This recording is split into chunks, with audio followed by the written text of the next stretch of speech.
믿음으로 사는 삶 오늘 25번째 시간입니다. 여러분, 저는 젊은 시절 취미가 있었는데 일찍이 서울에 와서 그냥 중학교, 고등학교 때 시간만 나면 주말에 교회를 다니지 않던 관계로 등산을 그렇게 다녔어요. 비록 교회를 다니면서 주일을 지키냐고 그 뒤로 등산하는 일이 끊어졌지만, 사실은 가만히 생각해 보니까 40여 개의 산을 올랐더라고요. 근데 등산을 갈 때 우리가 꼭 가지고 가는 필수품 중에 하나가 물이에요. 근데 이 물을 넉넉히 생각해서 가지고 가면 무거워서 정상까지 가는데 방해가 되고, 너무 적게 가져가면 또 목이 말라서 어려워요. 어쨌거나 정상에 올라가서 물을 다 마시고 내려올 때가 늘 물이 없는 것을 보게 됩니다. 그렇다고 해서 막 목이 마르니까 막 이렇게 빨리 걸어서 이 아래까지 내려와야지라고 하다가는 다치는 일도 생기고 여전히 목이 더 마른 일들을 경험한 적이 있습니다. 여러분, 오늘 이 말씀은 단순히 우리가 목마름을 해결하기 위해서 물이 필요하다라고 하는 차원이 아니라는 것입니다. 니고데모 유대 관원인데 유대 땅에서 사역하던 예수님은 이제 갈릴리로 옮겨가시게 되죠.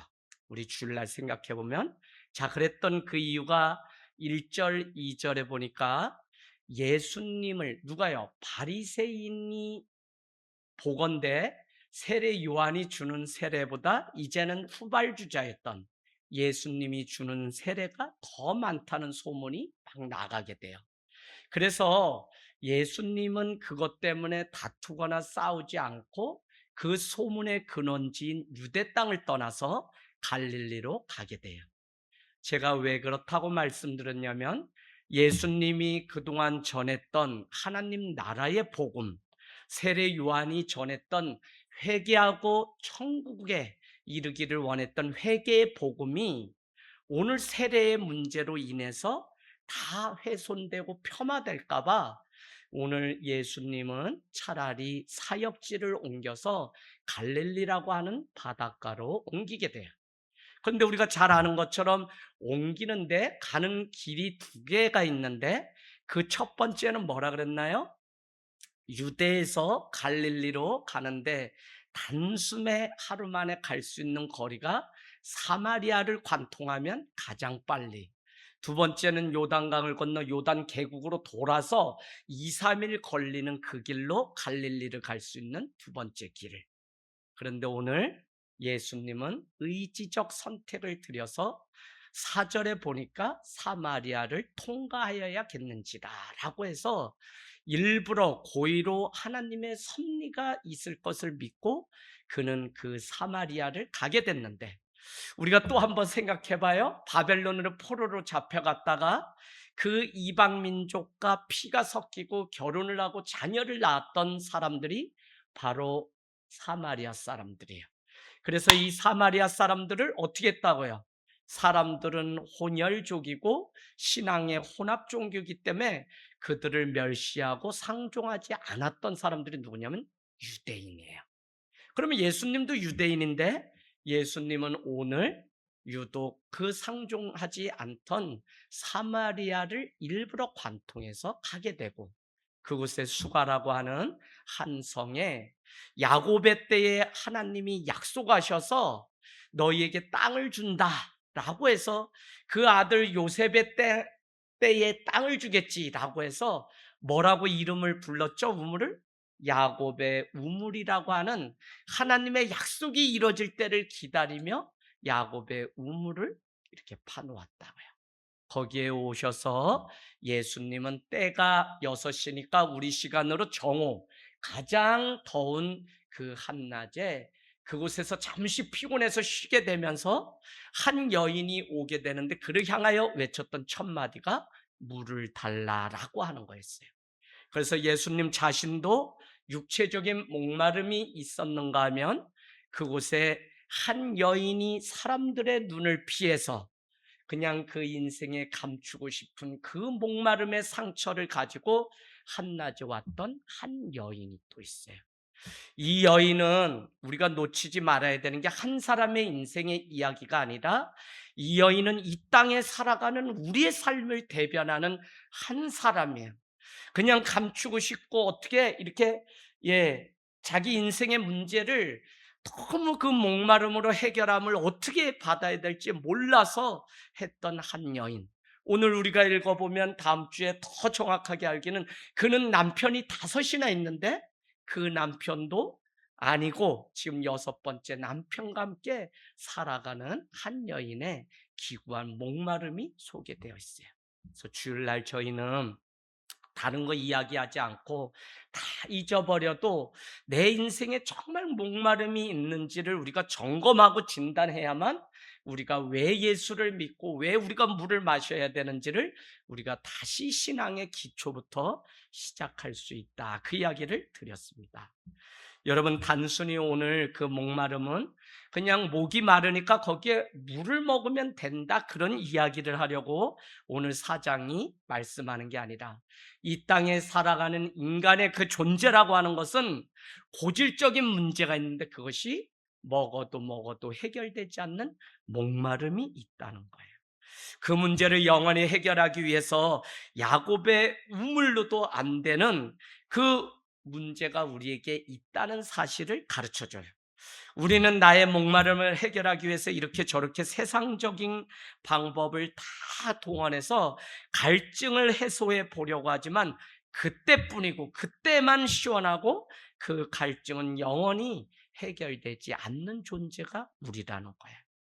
사람들은 그때만 잘 해결되면 문제가 해결되었다고 생각하지만 영원히 해결함을 본 것이 아니라는 사실을 우리에게 가르쳐 주는 것을 보면 우리 인간의 가장 고질병은 우리 영혼육의 그 목마름을 가지고 살아갈 수밖에 없는 것.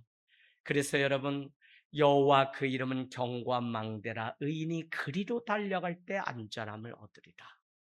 우리의 인생의 영원한 목마름을 해결할 수 있는 방법은 전도서의 잠언서의 이 말씀처럼 정말 여호와는 견고한 망대 대신 주님께로 나아갈 때 이 문제가 해결할 수 있기 때문에 오늘도 우리는 교회를 다니고 예수를 믿지만 결국은 무슨 문제를 우리가 해결하기 위한 것이냐면 불안과 염려와 근심 때문에 살아가고 구원과 죽음의 이 문제를 해결하지 못하고 여전히 목마름으로 살아가는 우리의 삶에 영원한 경관 그 망대 대신 주님을 어떻게 우리가 쫓아갈 것인지 문제를 해결해야 돼요.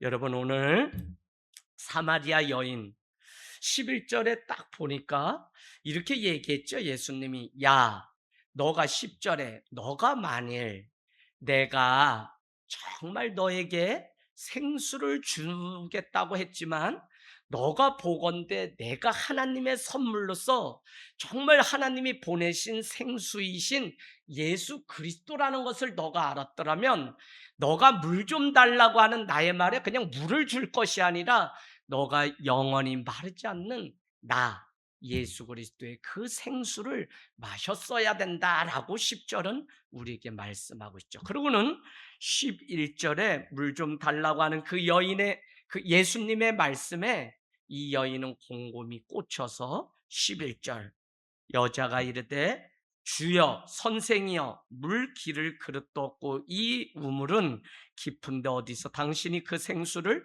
얻겠삼나이까 라고 질문을 하게 돼요. 생수라고 하는 것은 여러분 흐르는 물이에요. 여러분 광야에 흐르는 물이 있나요?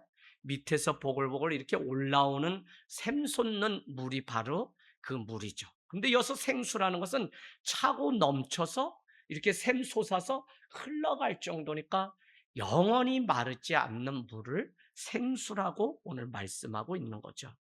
이 여인은 계속적으로 오늘 사장에 보면 당신께서 당신이라는 표현을 쓰는데 오늘 11절은 여러분 거기 표시해 놓으실래요?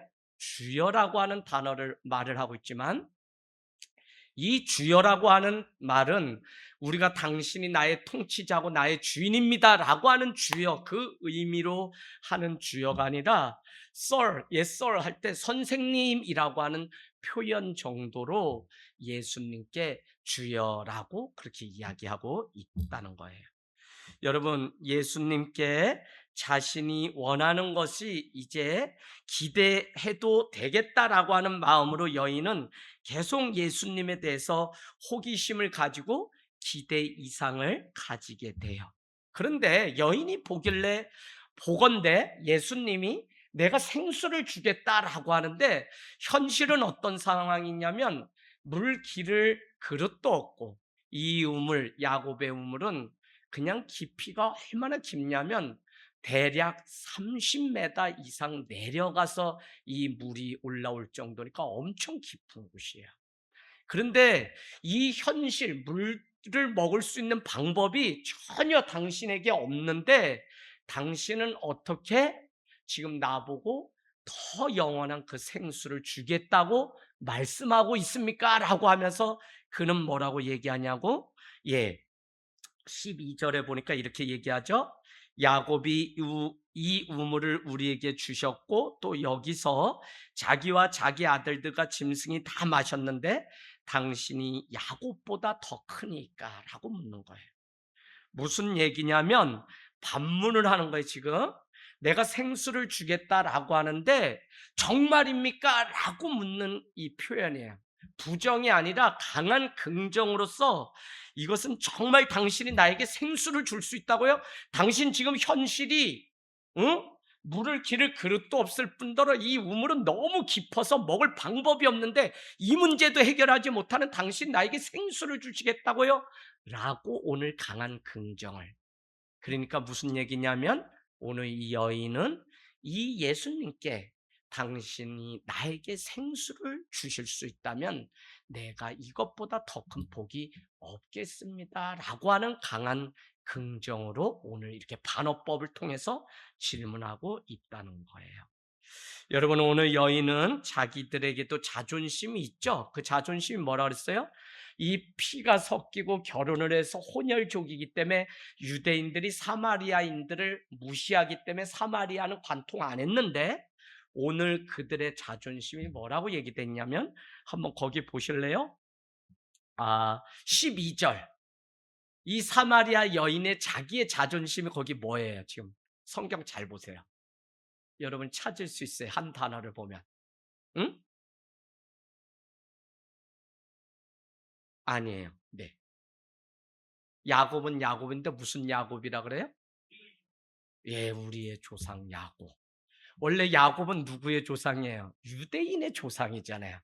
그런데도 모세의 오경을 본인들이 가지고 있기 때문에 우리가 구원받을 자라는 사마리아인들만의 자기 믿음의 고집이 있었다고 제가 주일날 설명했는데, 그들은 그 야곱이 누구냐면 우리의 야곱, 우리의 조상 야곱이라고 설명하고 있습니다.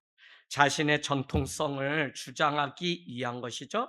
2000년 전 우리 조상 야곱이 우리에게 준 우물인데, 이 야곱의 우물은 지금까지 그 자손들까지도 계속 물을 길러다 먹는, 그야말로 물이 떨어지지 않는 그야말로 대단한 이 우물인데, 이것보다 더 큰 영원히 물이 흘러서 넘치는 생수를 주신다고 당신이 말씀한다면 오늘 우리의 조상 야곱보다 당신이 더 큰 사람이라고요?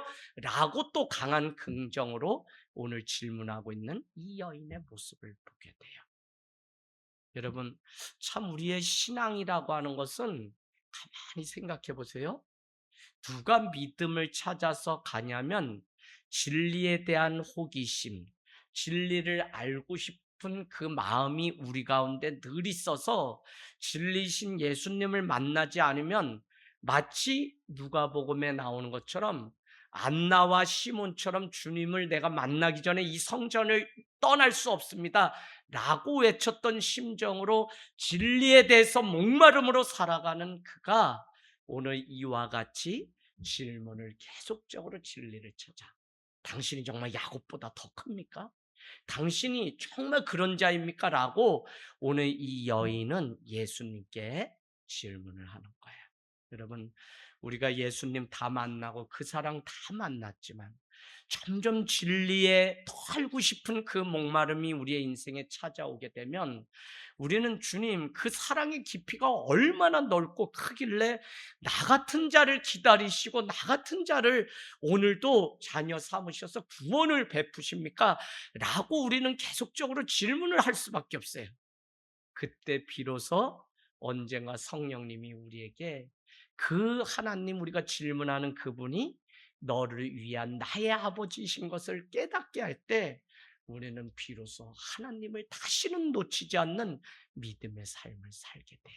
그래서 여러분, 덮어놓고 믿지 말고 정말 당신이, 그래서 여러분, 주일날 우리는 목마름을 해결해야 됩니다라고 했다면 여러분의 이 사장이 그 여인과 이 수가성의 한 도시가 어떻게 변화되는지 호기심을 가지고 벌써 여러 번 읽고 오늘 이 자리에 오셨어요. 왜?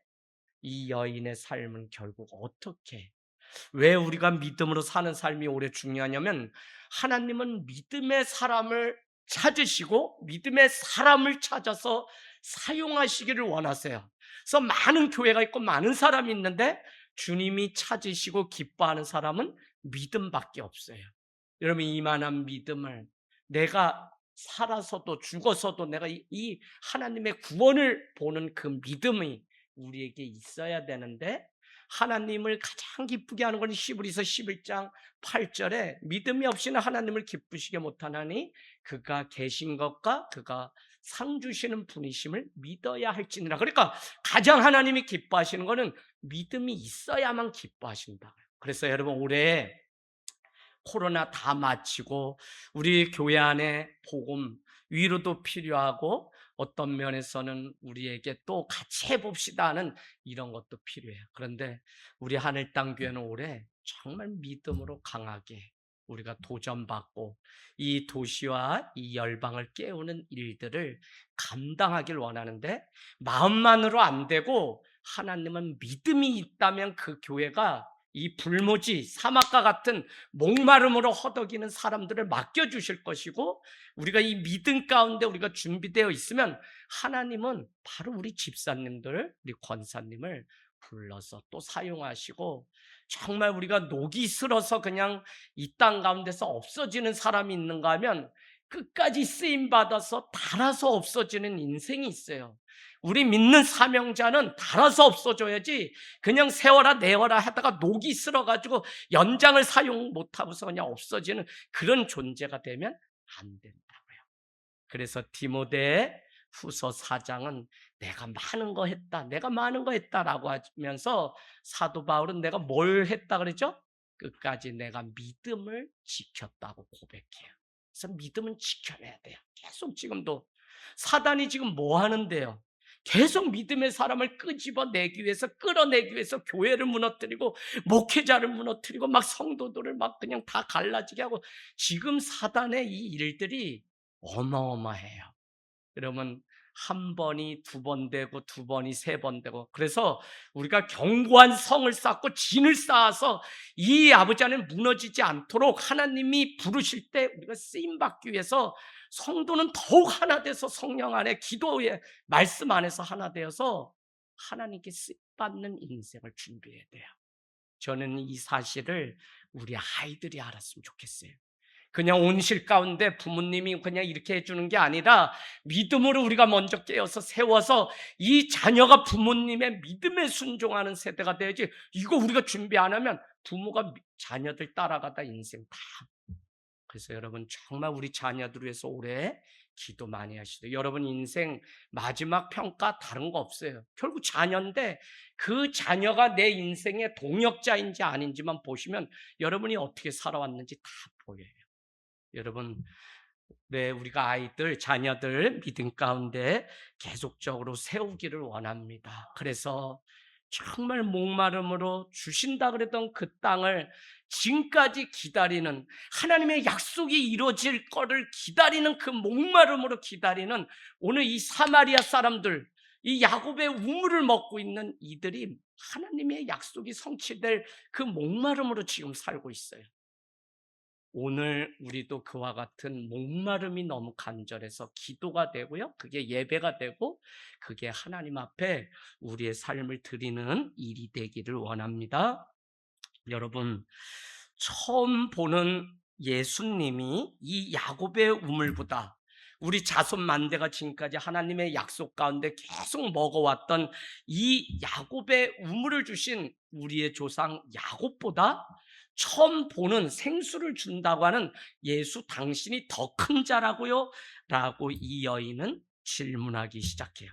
이 말 역시 예수님의 존재에 대한 부정이 아니라 예수님에 대해서 더 알고 싶어하는 이 여인의 마음이 담겨져 있어요. 도대체 예수님, 선생님, 주여 당신의 정체가 무엇입니까? 라고 오늘 이 사마리아 여인은 묻기 시작하는 거예요. 참 저는 어느 땐가는 우리의 인생 가운데 이런 질문을 하나님 앞에 절대자 앞에 반드시 해야만 우리가 서는 과정이 있어요. 저는 군대에서 780통에 가까운 편지를 부모님을 전도하기 위해서 매주 설교로 요약해서 얼마나 많이 아버지랑 주고받았는지 780통을 주고받으니까 대대장님이 가정생활이 너무 좋다고 아버지가 딱 편지 오고 또 제가 보내고 했더니 포상휴가를 주실 정도로, 그러면 제 내용은 시 한 수하고 주일날 들었던 말씀 그냥, 그 다음에 상병이 돼서 150명 되는 교회에 신학도 공부하는데 담임 전도사가 되고, 상병 때 병장 가까워졌을 때는 500명 되는 연대 서광교회에 담임 군종병이 돼가지고 그때부터 31년째 지금 목회를 막 붙들려서 하고 있는데, 하나님의 계획이, 그러니까 주일날 제가 전했던 말씀을 다시 요약해서 아버지께, 그런데 여러분, 아버지는 철저한 한학자고 유교 집안, 그 출세를 늘 저희들한테 강요하던 분이신데, 다 자녀들 8남매가 객지로 다 떠나고 어느 날 일을 하고 삽을 닦고 호미 쟁기를 가지고 노을이 뉘엿뉘엿 넘어가는 그 오후에 집으로 눈독길 오는데 마음이 너무 화하실 거예요. 그렇게 많이 낳아서 자녀가 많다고 동네 사람들이 박수치고 칭찬해주고 부럽다고 했는데 집에 한 사람도 없이 다 유학을 떠나버리고 없는 거예요. 아버지는 그날 경기를 몰고 그냥 마을에 있는 가장 작은 전도사님이 무려 30여 년 이름도 없이 집사님으로 왔다가 전도사님이 되고 결국 목사님이 돼서 저기 원주로 떠나게 되었는데, 그 30여 년 동안 그분을 만나고 알았는데도 한 번도 상종도 안 하시다가 경기를 몰고 너무 마음에 공허함이 나온 나머지 가게 됐어요. 뭐냐면 언젠가는 반드시 내가 무엇을 찾고 살아가는 존재인지를 여기에 있는 우리도, 이건 뭐 두려움 조장하는 게 아니라 우리가 정말 구원의 관문까지 가는 과정에는 반드시 나와 하나님 앞에 물어야 되는 이 과정들이 다 있다는 거예요. 오늘 이 사마리아 이 여인은 일찍이 이 물의 문제 가지고 예수님과 나누고 있어요. 여러분, 오늘도 우리는 행복한 하냐 안 하냐의 여부로 또다시 목말라 하는 현대인들입니다. 그러니 목마름의 근원적인 실체가 해결돼야 돼요. 돈을 더 많이 벌었냐 여부로, 자녀가 잘 되었냐의 여부로, 꿈이 이루어졌냐의 여부를 떠나서 우리는 여전히 목이 마른 존재로 살아가요. 우리는 늘 저 깊은 목마름으로, 늘 타는 목마름으로 살아가는 존재입니다. 이제 해결해야 된다. 그 이유는 내 목마름의 실체가 무엇인지 예수님이 내 목마름의 해결책이라고 하는 사실을 우리가 충분히 경험하거나 알지 못하기 때문에 여전히 이 목마름의 문제를 해결하지 못한 채 그냥 열심히 세상적인 방법으로 살아가는 데 익숙해요. 16절에서 18절 우리 같이 읽을까요? 시작. 이르시되 가서 내 남편을 불러오라. 여자가 대답하여 이르되 나는 남편이 없나이다. 예수께서 이르시되 내가 남편이 없다는 말이 옳도다. 너에게 남편이,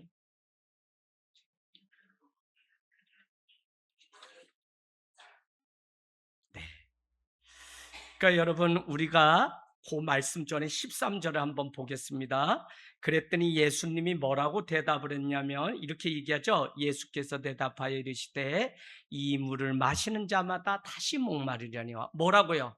그냥 내가 이 우물을 평생 야곱의 우물을 먹었는데 당신이 이 야곱의 조상 우리의 조상 야곱보다 더 큰 자라고요? 라고 물었더니 예수님은 13절에 아니 이 물을 마시는 자마다 다시 목마르다라고 하는 전혀 상관없는 이야기 같지만 예수님은 오늘 이 말씀을 통해 결국 여인의 목마름이 해결되기 전에는 예수님을 만날 수 없음을 끄집어내고 있다는 겁니다. 오늘 예수님은 사마리아 여인을 진단하고 계시고요.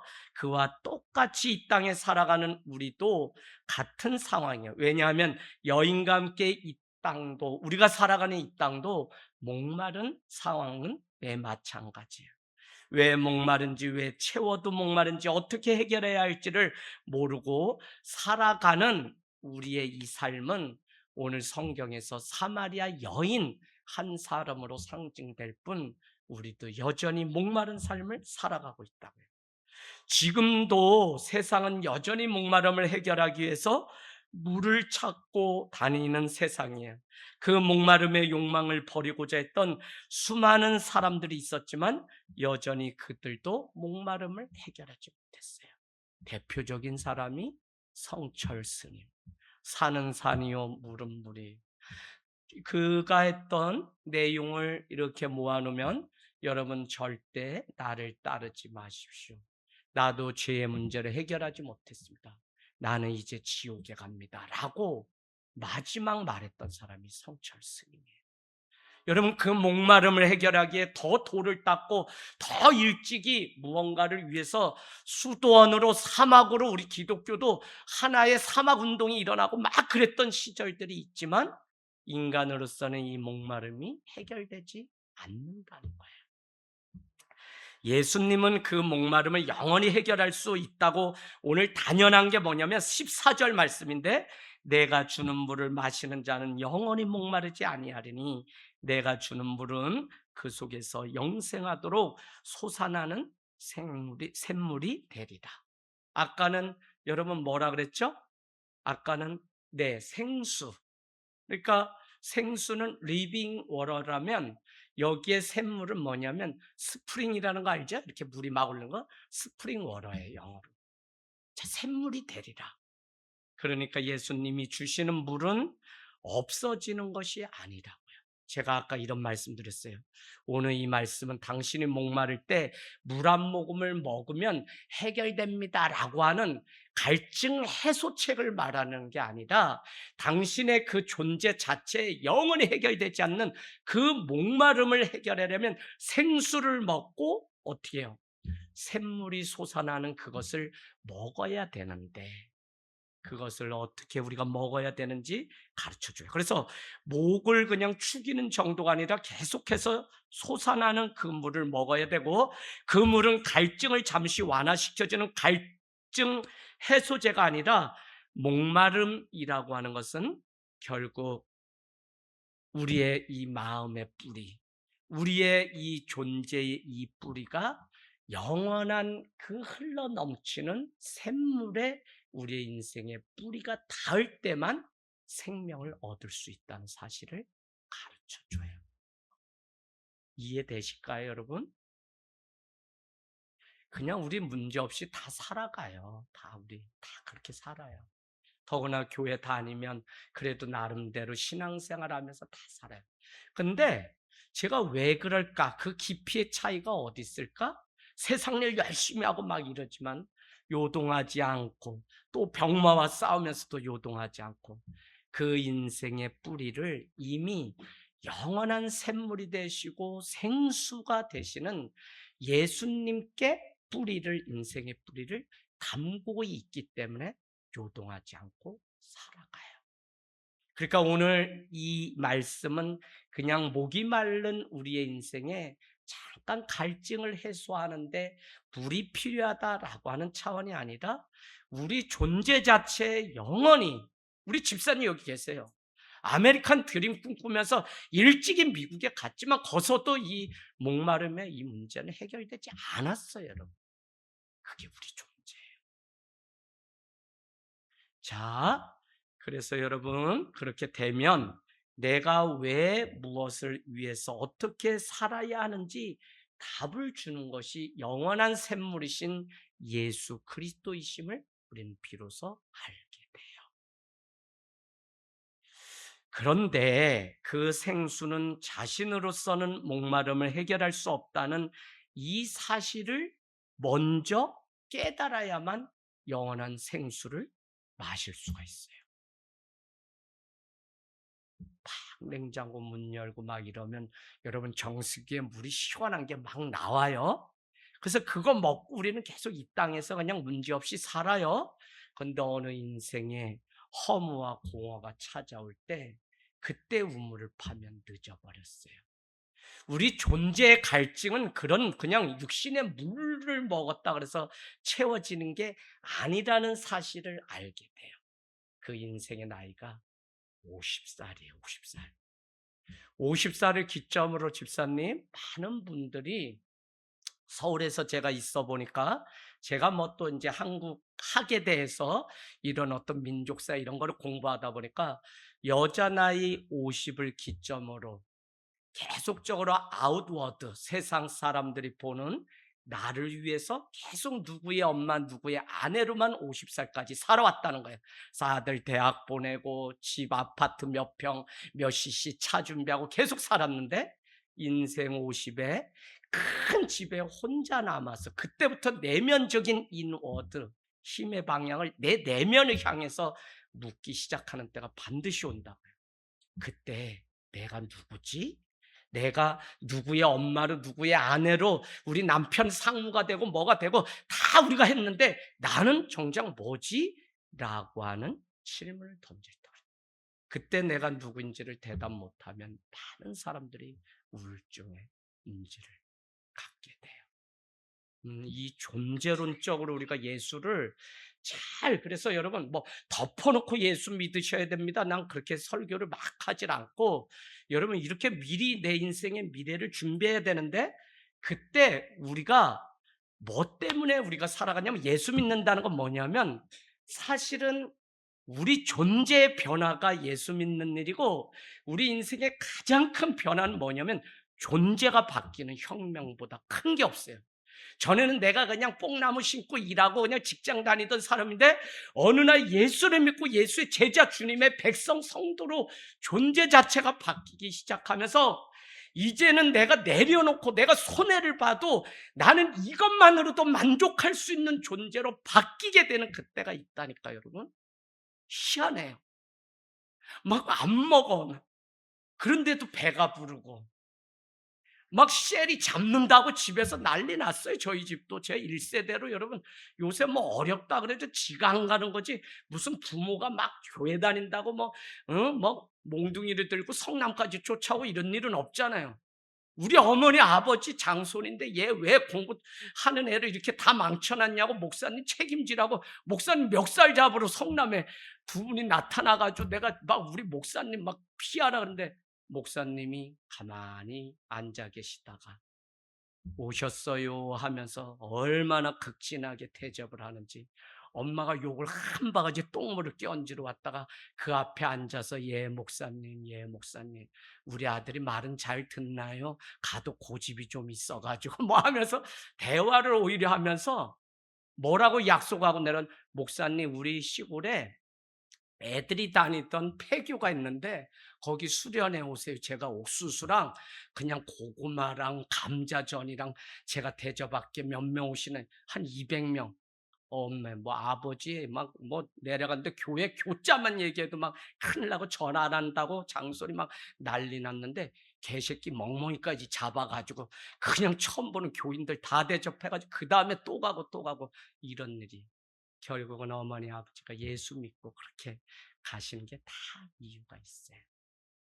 여러분, 존재가 바뀌면 어떤 핍박이 와도 기쁘고 어떤 어려움이 와도 예수의 자녀라는 것 때문에, 여러분, 내가 세상 살면서 정말 예수를 만나게 되면 손해보는 게 너무 많아요. 그런데도 거기에 연연 안 하고, 나는 이미 그 먹었던 생수를 내가 포기할 수 없기 때문에, 그것만 먹을 수 있다면, 그 말씀만, 그 은혜만으로만 내가 살 수 있다면, 나는 다른 어떤 걸로 나를 유혹해도 나는 무너지지 않는 존재의 변화가 일어나요. 사랑하는 집사님, 할렐루야. 집사님, 내가 보니까 칼을 당겨 오셔서 뭐가 뭔지는 난 잘 모르신다 그러셔도 계속적으로 그냥 조금씩 자꾸 바뀌셔요. 내가 손만 잡아보면 다 알아. 내가 악수해보면 집사님의 마음이 어느 정도 온도가 올라가는지 다를. 권찰님, 귀신이지 제가, 그지? 귀신이야. 근데 목사님 그러셨어. 이 목사 절대 까부지 마라. 너보다 한 수인 귀신이 있다. 그게 성도다. 절대 거짓말 시키지 말고 속이려고 하지 마. 그게 맞아요. 여러분, 오늘 내가 주는 물을 마시는 자는 영원히 목마르지 아니하리니, 얼마나 좋아요. 내가 주는 물은 그 속에서 영생하도록 솟아나는 샘물이 된다. 여러분, 자신을 영원한 생수로 오신 분께 맡길 때 우리는 영원한 그 생수를 비로소 먹게 돼요. 그렇게 되면 욕심을 부리지 않아도 만족하는 삶을 살게 되고, 어떤 것을 내려놓아도 여러분 그냥 두렵지가 않게 돼요. 그런가 하면 성취한 게 내 손에 아무것도 없는데 자기 존재의 변화만으로도 우리는 기뻐하게 돼요. 여전히 내 현실은 처참한데도 생수를 주신 분을 바라보며 소망이 막 내 안에 생겨요. 어떤 목마름도 남아있지 않은 존재로 자신에게 주신 그 하나님의 사명을 이제는 감당하는 주의 제자 되어서 살아가게 돼요. 이게 생수의 능력이, 생수의 능력. 주님은 이거를 주시려고 우리에게 오셨다는 거예요. 15절, 여자가 이르되 주여 그런 물을 내게 주사. 여자의 소원이 있죠? 그런 물이 있다면 내게 주사. 목마르지도 않게 하시고 또 여기 물 길러 오지도 않게 하소서. 왜요? 이 여인은 사람들에게 왕따를 당하거나 그들의 눈을 피해서 가장 더운 시간을 택하여 나오던 그 수고를 하지 않게 하소서. 얼마나 상처를 가지고 그가 나왔겠어요. 우리가 교회라는 곳도 다 처음에는 그 상처 가지고 교회 와요. 그래서 이런저런 문제들이 다 생겨요. 그래서 우리가 그 과정들을 다 뛰어넘은 그제서야 비로소 자유하고 주님께 다 맡기는 삶을 살아가게 돼요. 그런 물이 있다면 더 이상 목마르지 않아도 되고요. 땡볕에 홀로 나와서 물을 기르지 않아도 돼요. 그러나 그 물을 마시기 전에 반드시 알아야 하는 게 있어요. 오늘 가장 중요한 내용입니다. 그 물을 마시기 전에 반드시 우리가 먼저 알아야 되는 게 있어요. 그게 뭐냐면 내 목마름의 실체가 무엇인지를 알아요. 여러분, 자꾸 우리는 허상 때문에, 허상은 실체가 아니에요. 허상에 자꾸 속아서 우리는 시험도 들고, 허상에 속아서 우리는 우리 인생의 평안을 뺏길 때가 있어요. 그런데 그럴 게 없어요. 우리는 그때 오히려 담대하고 믿음으로 살아가야 돼요. 왜냐하면 그건 허상이지 실체가 아니에요. 실체는 우리의 승리고 실체는 우리의 십자가 너머에 있는 영광이기 때문에 우리는 이 땅에서 무슨 허상에 막 무너지는 그런 존재가, 그래서 목마름의 실체를 판가름해야 돼요. 우리가 정말 주목해야 되는데, 정말 나는 나의 목마름의 실체를 알고 있어야 되는데, 우리에게 일어나는 모든 일들, 모든 문제, 모든 관계는 사실 해결되어야 할 목마름을 여전히 해결하지 않은 채 그냥 덮어놓고 살기 때문에 우리의 믿음도, 우리의 은혜도, 우리의 목마름도 해결되지 못한 채 살아가요. 이해되시나요? 여러분 우리 부부 관계에서 뭐 이런저런 일 다 있을 수 있어요. 성도 안에도 있을 수 있어요. 믿음 생활 하나님께 천국 가겠다고 하는데 여기가 천국이 아닐 때도 있어요. 그 아버지의 사랑이 그렇게 큰데도 아버지의 사랑도 이제는 진짜로 안 느껴지기 때문에 집 나간 둘째 아들은 아버지께 분깃받아서 떠나고 싶은 때도 우리 인생 가운데 다 있어요. 하나님은 떠남도 다 허락해요. 왜? 그 사람이 정말 영원한 목마름이 어디로부터 해결되는지를 알고 다시 돌아올 것을 믿기 때문에 주님은 그 영혼도 그대로 그냥 놓고 기도하시는 거예요. 그런데 그러니까 우리가 이 목마름을 해결하지 않으면 믿음 생활을 해도 우리가 이 목마름이 해결되지 않아서 일어나는 문제는 여전히 우리 안에 일어나기 바래요. 지금 우리가 그럴싸한 것 같지만 결정적일 때 전혀 마실 물이 없다는 것을 알았을 때 늦어요. 그때 우물을 파도 소용이 없게 돼요. 사람들은 지금 괜찮으니까 다 괜찮은 줄 알고 그냥 그렇게 살아가는 방식을 다 택하고 살아가요. 그러나 나의 목마름의 실체가 반드시 숨어 있다는 사실을 신앙은 이 복음은 알게 해요. 그게 우리 안에 감춰진 또 하나의 우상, 숨어있는 신이 있어요. 여러분 오늘 이 말씀 끝나면 이제 예배에 대한 이야기 나오죠. 예배는 뭐나요? 예배는 그분을 가장 가치 있는 것으로 여기는 워십, 월스 플러스 쉽, 가장 가치 있는 신분으로 여기는 게 예배예요. 근데 그 예배를 하나님께도 드리고 돈에게도 드리고 명예에게도 드리고 다 예배한다고요. 그러면 우리 그리스도인은 누구냐? 그리스도만을 예배하는 사람이 그리스도인이에요. 그러면 그리스도를 예배하지 않으면 우리는 무엇인가 다른 걸 예배하고 있어요. 예배라는 단어는 그런 거예요. 그래서 우리는 이 목마름을 해결하고 그분이 예수 그리스도이신 것을 정말 우리 인격적으로 경험하고 만나야만 우리는 그분 앞에 내 길을, 내 인생을 이제 결정하게 돼요. 지금 뭐 우리 아이들 다 믿어줘야 돼요, 여러분. 아이들 뭐라 그러지 마세요. 다 믿어줘요. 다 믿어줘. 네, 다 믿어줘. 우리 아이 저한테 그렇게 얘기해요. 목사님, 저가 돌아올 때까지 교회가 아무 말도 안 하고 저의 방황을 보며 2년 기다려줘서 제가 돌아올 수 있었습니다. 목사님, 누구누구 걔 목사님 또 저한테 한 것처럼 기다려주세요. 반드시 돌아올 겁니다. 아우 새끼들요. 그냥 지금 한 같은 시간에 새끼야 니들이 와가지고 지금 주님 난 또 기다려줄 수 있지. 근데 자꾸 시간을 가는데 그런데요 또 기도해 보니까 그놈이 그렇게 고백해 주니까 맞다. 늦어도 또 기다리는 게 목회라면 또 기다리자.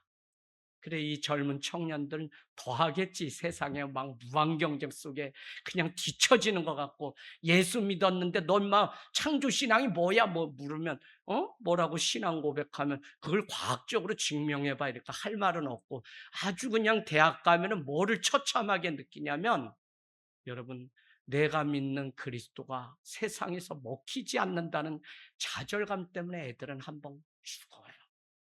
그 애들이 어디로 다 숨냐면 선교단체로 다 숨어서 지들끼리 그냥 선교방에 모여서 아지트 만들어서 하는 거지 개뿔 하나도 아니에요. 그 애들.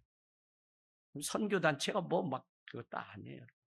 그래도 잠깐 보호해 줄 곳이 필요하니까 아이들이 모여서 그래도 기도하고 기다려요. 기다려라. 내가 간다. 목사님 너네 벚꽃 피기 전에 이번에 내가 간다. 인천에 간다. 그랬더니 목사님 안 오셔도 되는데 야 이 새끼야 니는 막 맨날 교회가 기도하는데 뭘 그렇게 미안해하니 애가 울라 그래 저한테 하트가 왔어요. 애들 다 그래 흔들리면서 피는 거니까. 그래도 이 아이들이 다 그 과정을 통해 영원히 목마르지 않는 그 생수를 찾아가는 과정 속에 있었다는 거예요. 여러분, 이 목마름 우리의 일이고 우리의 자녀의 일이고 우리가 날마다 목마름의 일들을 해결하기 원합니다. 16절, 18절까지 우리가 말씀 읽었는데 복음은 좋은 소식, 유앙겔리온이라 그랬죠? 하지만 좋은 소식 이전에 이 복음은 나쁜 소식이라 그랬어요. 그 얘기는 이렇다는 거죠. 너는 정말 구원을 받을 수 있는 자격이 하나도 없는 너로서는 아주 그냥 불가능한 존재가 너다라고 하는 이 나쁜 소식을 우리가 먼저 알아야 돼요. 그때 이 문제를 해결하시려고 예수 그리스도가 오셨다는 소식이 비로소 유앙겔리온 좋은 소식으로 들려요. 여러분, 우리 신앙의 무용담, 경력이 필요한 게 아니라 현재 내가 이 목마름의 문제를 완전히 해결해서 예수님이 기준이 되고 예수 그리스도를 믿는 기독교, 그리스도교를 내가 한 지체되어 살아가고 있는지가 정말 주님 앞에 우리가 물어봐야 되는 질문이죠. 자, 오늘 예수님은 여자의 실체를 완전히 이미 알고 있었어요. 그래서 남편의 있고 없음이라는 현상 이면을 지금 실체를 보고 있어요. 무슨 얘기냐? 너의 남편을 데리고 오라고 예수님은 다짜고짜 이 여인에게 얘기해요. 그런데 난 남편이 없습니다라고 이 여인이 얘기해요. 여러분, 물론 남편이 없다고 말한 것을 예수님은 이미 다 알고 있었어요. 그 이유는 무엇이 있고 없음에 대한 생각을 이 여인이 하게 하려고 했던 목적이 여기 있어요. 잘 들어보세요. 이 여인의 목마름은 첫 번째는 남편이 없음 때문에 생긴 목마름이었어요. 그게 뭐죠? 그래서 여섯 번째, 남자까지 얻었다는 거예요. 근데 이 여인의 목마름은 이후에 남편이 있기 때문에 생긴 목마름이에요. 그러면 여러분, 오늘 예수님이 하시려고 하는 목마름이라는 것은 우리가 말한 것처럼 돈이 있고 없고 내가 학위가 있고 없고 내가 뭐가 있고 없고 그 문제를 말하려고 하는 게 아니라고요. 그걸 알려주기 위해서 예수님은 이 사마리아 여인의 사정을 다 아시고 내 남편을 데리고 오라 그랬더니 내 남편이 없습니다. 그래, 너가 다섯도 아니고 지금 여섯 번째도 너의 남편이 아니지라고 예수님이 목마름의 문제를 끌고 가기 위해서 오늘 너의 상황 가운데 있고 없음으로 너가 좌절하고 슬퍼하고 힘들다고 말을 할지 몰라도 그거는 목마름의 문제랑 전혀 관계가 없는 일임을 우리에게 가르쳐줘요. 이해되시죠?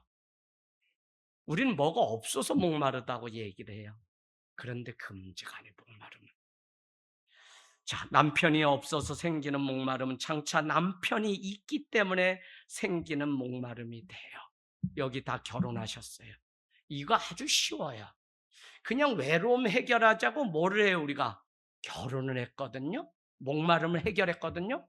그런데 결혼해 보니 이 남편이 아주 그냥 또라이야. 그래서 있어가지고 남처럼 대하는 이 목마름을 우리가 다 살아봤기 때문에 남 결혼을 했다 안 했다며 뭐 이 문제나 뭐 목마름이나 이 행복의 문제를 해결할 수 있는 게 아니라는 사실이에요. 그러면 이 목마름을 더 깊은 차원이 있다는 사실을 오늘 우리에게 가르쳐 줘요. 그 결과 이 여인은 남편 다섯이 있고 없음을 반복해서 계속 그 목마름을 해결하려고 지금까지 왔지만 우리의 목마름은 세상 속에 무엇이 있고 없음으로 해결되는 것이 아니라고요. 우리가 계속해서 하나님보다 더 집중해서 이루려고 하는 욕망이 있다면 그것을 이루었다고 해도 우리는 목마를 거고 이루지 못했다고 해도 여전히 목마른 존재로 살아가요. 이것이 우리 인류에게 준 공허와 허무예요. 21세기 계몽주의라고 하는 우리의 인권, 우리의 개인, 우리의 자아를 존중해 주자라고 하는 시대가 우리에게 준 아픔이 있다면 그게 바로 공허와 허무예요. 그 일이 결국은 자살로 가는 거예요. 가장 목마름을 해결하고 막 노력했어도 그 문제를 해결하지 못하는 게 결국은 죽음의 문제인 것을 보면 여러분, 그 있고 없음이 우리의 이 목마름을 해결할 수 있는 게 아니에요. 현대는 더 많은 행복과 더 많은 부를 가지고 있음에도 불구하고 그 행복하다는 나라일수록 자살률이 높고 오히려 섬같이 작은 그냥 서민들이 살아가는 나라인데 행복지수가 1위로 뽑히는 것을 보면 여러분, 우리가 가지고 있는 목마름은 있고 없음의 문제가 아니에요. 그래서 우리가 애쓰고 그것보다 더 위험한 것은 우리가 애씀으로 그것을 이뤘다. 그래서 목마름을 해결했다고 했는데 이룬 후에 찾아오는 공허와 허무가 진짜 우리가 생각해야 되는 목마름이라고요. 저는 여러분 마릴린 monroe라는 영화배우 아시죠? 그의 마지막 자살 직전에 썼던 일기장 끝에 뭐라고 썼냐면 나는 세상 모든 것을 다 가졌다. 더 이상 이룰 것이 없다라고 하는 일기장 마지막 마침표를 찍고 자살하게 돼요. 마릴린 monroe 하면 우리가 얼마나 알아요. 그러니까 무슨 이야기냐면 세상적인 명예도 다 가졌던 이 여인이지만 이 여인도 그걸 가졌다고 해서 목마름의 문제를 해결한 게 아니라고요. 오늘 이 여자는 자기가 이혼하거나 사별한 것이 아니라 이혼을 당한 거예요. 이 시대가 팔레스타인 이 시대가 워낙 여자를 그냥 터부시하고 심지어는 이 여자를 그냥 하찮게 여기는 시대에 남편 5, 6이 있었다면 누가 그렇게 살 수 있겠어요? 그러나 이 여인은 어떤 이유인지 몰라도 계속 남자로부터 억압 속에 이혼을 이렇게 강요받으면서 살았기 때문에 이 지경에 놓인 것이 아닌가 우리는 유추해 볼 수 있습니다. 의인으로부터 멸시받았던 더구나 사마리아 출신 여인입니다. 이 여인의 삶은 세상이 목마르고 세상이 그의 인생 가운데 사막이 하지만 여인의 인권을 그러면 향상시켜서 그 여인의 삶이 이렇게 대우받는 그 삶으로 했다 그래서 그 무엇이 있고 없음의 문제로 인해서 여인의 목마름이 해결될 수 있을까? 그렇지 않다는 것을 우리는 지금 알고 있어요. 목마름은 환경의 개선 여부의 문제가 아니라 더 좋은 환경에서 더 많은 사람들이 아픔을 겪고 살아가는 오늘 우리 시대를 보면 결국 마음 뿌리가 생수에 다 있는 삶인지가 우리가 오늘 던져야 되는 질문이에요. 내 삶이 생수이신 영원히 목마르지 않게 하시는 예수 그리스도께 내 삶의 뿌리가 박혀 있는지. 여러분 이건 교회 다녔다고 해결되는 문제가 아니고 이거는 내가 오랜 전통과 교회의 문화와 그걸 알았다 그래서 해결되는 문제가 아니라 정말 내가 예수를 믿고 내 인생이 흔들리지 않도록 나무가 가장 건강하고 튼튼한 나무는 과실 많이 맺는 나무는 그 뿌리가 중요한데 그래서 여러분 뿌리옥 박테리아라고 하는 병이 있어요. 뿌리옥병이라는 게 그건 뭐냐면 막 죽기 직전에 잎사귀가 막 힘을 다해서 엄청 무성하게 막 뭐가 될 것처럼 막 해요. 근데 이제 그게 바이러스의 한 종류 아프리카에 있는 병인데 그렇게 하고 난 다음에 열매가 맺히기도 전에 그냥 나무가 쓰러져요. 왜? 이 쓰러진 나무 보니까 뿌리가 하나도 없어요. 살려고 바둥바둥 진액을 다 쏴서 그냥 막 잎사귀만 막 무성하게 키우는데 그냥 다 했지. 그 나무는 그냥 죽어요. 제가 3년, 4년 전에 에스더서를 47번인가 전하면서 우리의 내면, 천국이 여기 있다 저기 있다가 아니라 당신의 내면 속에 있습니다. 우리가 하나님을 믿는다고 하는 것은 토마스 켈리라고 하는 영성신학자가 말한 것처럼 우리가 해야 될 것은 더 깊은 우주로 들어가야 되는데 우리 안에 가장 깊은 소우주는 뭐냐면 우리의 마음, 우리의 내면입니다. 왜 여기로 가야 되냐면 우리의 마음은 하나님이 계신 성전이며 우리의 마음은 하나님을 모시고 있는 곳이기 때문에 여기에 천국이 이루어지는데 우리 현대인들은 하나님을 모시고 사는 이 내면의 뿌리가 다 흔들려서 우리가 문제가 있습니다. 그 얘기를 제가 나눈 적이 있어요. 여러분 우리의 내면, 우리의 마음의 뿌리가 예수님께 깊이 뿌리 내리기를 원합니다. 말씀 마칩니다. 오늘 우리가 살아가는 이 시대의 교회는 무엇이고 가정은 무엇일까요? 로버트 뱅크라고 하는 사람이 쓴 교회 또 다른 이름 가족이라고 하는 책이 베스트셀러입니다.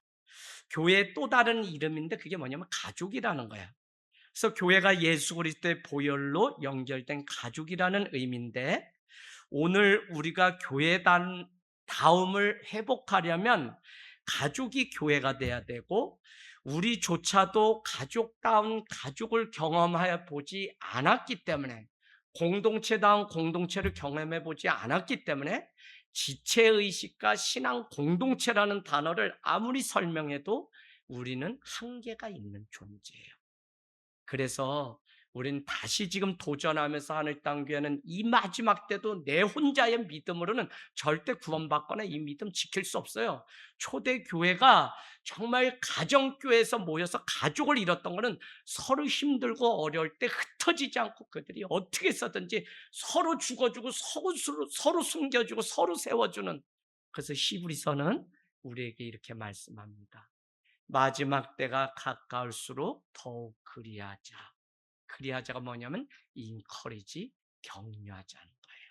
너희는 말과 혀로만 사랑하지 말고 더 우리가 격려하여 세워가자는 거예요. 모이기를 패하는 어떤 사람들의 습관과 같이 하지 말고 더욱 그날이 가까울수록 더욱 그리하자라고 encourage, 격려를 3번이나 히브리서가 강조하는데 우리는 교회가 그런 곳이 초대교회가 그랬어요.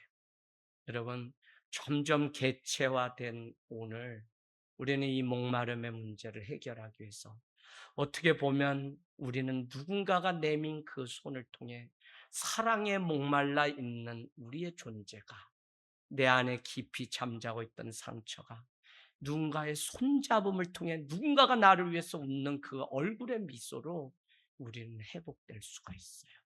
그게 교회는 또 다른 이름이 있는데 가족이라는 거예요. 여러분 그래서 이 마지막에 정말 가정사역하러 간다. 가정이 쉼이 있고 회복이 있는 거지 뭔 또 가정까지 가서 사역을 해. 목사님들 제발 그 얘기 좀 하지만 가정 가면 그냥 빨래도 하고 뭐 설거지도 하고 다 하지. 근데 뭐 사역까지 붙이면서 가야 되나? 그냥 가정은 쉼과 회복이 있는 보금자리지. 교회 사역 많이 하냐고 우리 영혼 뺏기지 마세요. 저는 그거 아니라고 봐요. 저도 그냥 일주일에 20가지 사역하면서 막 그게 믿음이라고 열심히 달려왔는데 제 인생의 영혼의 브레이크가 걸린 게 무엇이냐면 내 열심 때문에 내가 큰 시험에 빠진 적이 있어요. 그 첫 번째 시험이 뭔지 알아요? 지역 내에 성가대회를 가는데 제가 손을 들고 찬양을 하고 믿음 생활한 지 얼마 안 됐지만 제가 소망 엘피스 찬양단에 제가 지원했거든요. 그래서 그의 성남시 대회를 나가는데 저는 그냥 이 콩나물 대가리도 볼 줄 모르지만 세워주지도 않고 주전자 물 날르는 사람 있죠? 그것만 1년 하는데 시험이 확 교회 와서 나 시켜주면 나 목소리 좋고 웅변대회 막 국무총리상 받았기 때문에 뭐 다 할 수 있는데 뭐 지들만 잘하나 막 이 마음이 20대의 혈기 가운데 저한테 찾아왔어요. 여러분 늘 내 영혼이 내 입술이 오늘도 영원히 마르지 않는 예수 그리스도께 깊이 뿌리를 내리는 우리의 삶이 되기를 원합니다.